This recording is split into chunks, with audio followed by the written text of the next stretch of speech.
sự ở đây nói một câu công tâm, các bạn cực kỳ tốt về tư duy.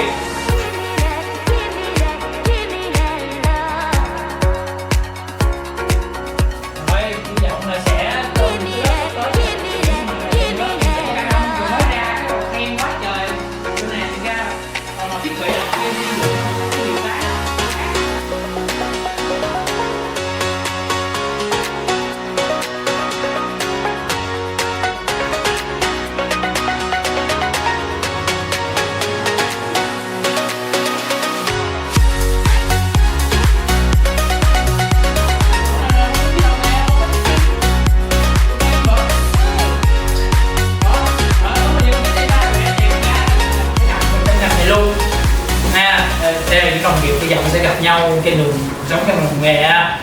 Rồi